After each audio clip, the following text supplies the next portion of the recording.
Environment section का एक topic discuss करने वाले हैं। यहाँ पे एक नया हमारे पास प्लांट का स्पीसीज मिला है। इस स्पीसीज का नाम है एबेलमस्कस ओडिसी। ये एक्चुअली भिंडी का एक टाइप होता है, इसे ओकरा भी कहते हैं। तो ये जो एबेलमस्कस ओडिसी है, इसका हम लोग इसे कहेंगे ये न्यू प्लांट स्पीसीज किसका है ना, वाइल्ड ओकरा परिवार का या फिर उसी के रिलेटेड का है। ये इसे खोजा गया है उड़ीसा में। ये कहाँ मिला है? उड़ीसा में हम लोग को मिला है। उड़ीसा के कहाँ पे? केओंझर डिस्ट्रिक्ट में।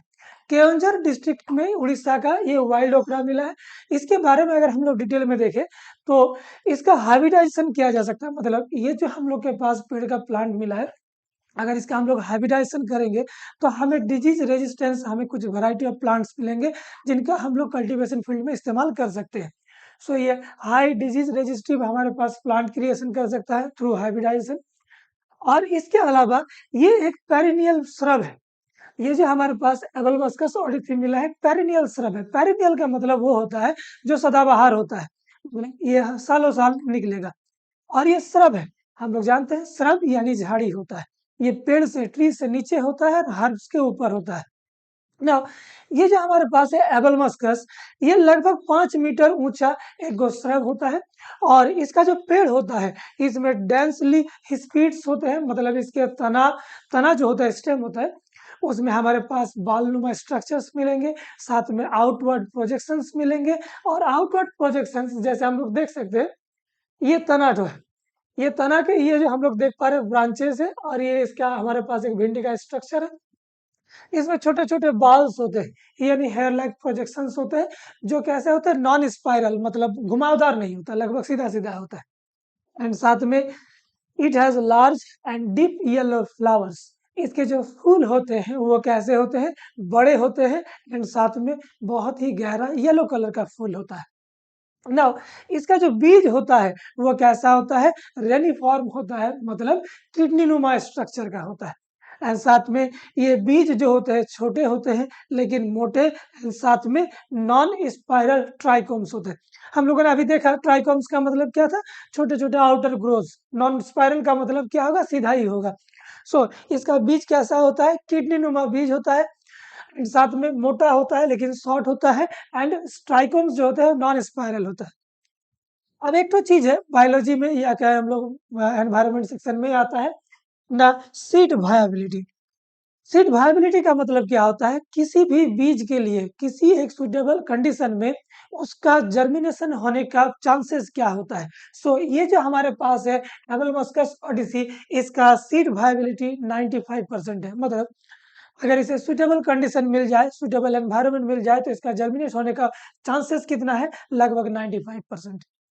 ना इसके कुछ और पॉइंट्स जो हम लोग देख लेते हैं ना। ये जो ओकरा होता है, इसका दो नाम होगा। एक हमारे पास गुम्बो, इसे हम लोग क्या कह सकते हैं, गुम्बो भी कह सकते हैं। एंड साथ में ये तो लेडीज फिंगर, लेडीज फिंगर एक हम लोग के यहाँ पे लोकल नाम होता है जिसको हम लोग भिंडी कहते हैं। साथ में ये क्या हो जाएगा, गुम्बो भी कहलाता है। और ये एक तरह का वेजिटेबल है। और ये वेजिटेबल किस सीजन का है ना, वार्म सीजन का, मतलब गर्मी सीजन का समय ये ज्यादा मिलता है। एंड साथ में इसका जो प्रोडक्शन का इलाका है, भारत का नहीं पूरा पृथ्वी का अगर दृष्टिकोण में देखेंगे तो ये ईस्टर्न हेमिस्फीयर में भी एंड वेस्टर्न हेमिस्फीयर दोनों ही जगह ये उगता है। नाउ इसके जो पेड़ होते हैं ये कैसे होते हैं, ग्रीन एंड रेड वैरायटी के मिलते हैं। इसका जो पेड़ कैसा होता है ना, ग्रीन एंड रेड वैरायटीज का होता है। साथ में ये जो हम लोग जानते हैं कोकुआ, और एक हमारे पास कॉटन। कोकुआ एक प्लांट है, कॉटन एक प्लांट है। ये जिस परिवार से बिलोंग करता है, क्योंकि बायोलॉजिकली हम लोग जानते हैं स्पेसीज एंड देन हमारे पास जेनस है, ऑर्डर है, फैमिली, ऐसे करके बहुत सारे क्लासिफिकेशन होते हैं। सो जिस फैमिली से ये बिलोंग करता है उसी फैमिली में कोकुआ भी आता है, और उसी फैमिली में हमारे पास कॉटन भी आता है। तो इसका फैमिली का नाम हो जाएगा मेलो। एंड नाउ ये जो हमारे पास ओकरा यानी गुम्बो, यानी जो हमारे पास लेडीज फिंगर है, इसमें हमारे पास क्या क्या मिलेगा, खूब मात्रा में मिनरल्स मिलेगा, विटामिन्स मिलेगा, एंटीऑक्सीडेंट्स मिलेगा। एंड साथ में हमारे पास फाइबर मिलेगा। फाइबर्स बहुत इंपॉर्टेंट होता है, नेचुरल डिफेकेशन करने में बहुत आसान होता है, क्योंकि फाइबर्स क्या होता है, वाटर एब्जॉर्बिंग कैपेसिटी होता है, सो वो बहुत इजी इरेज करता है डिफेकेशन में।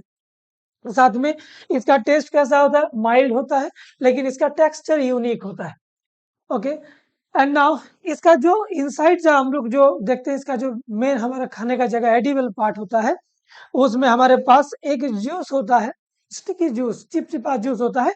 इस जूस का हम लोग क्या कर सकते हैं, सॉस में इस्तेमाल करते हैं। सॉस को मोटा करने के लिए हम लोग इसका जो जूस निकलता है उसका यूज कर सकते हैं। सो ये एनवायरमेंट पर्सपेक्टिव में इंपॉर्टेंट सेगमेंट है जो 2024 एग्जामिनेशन में आ सकता है।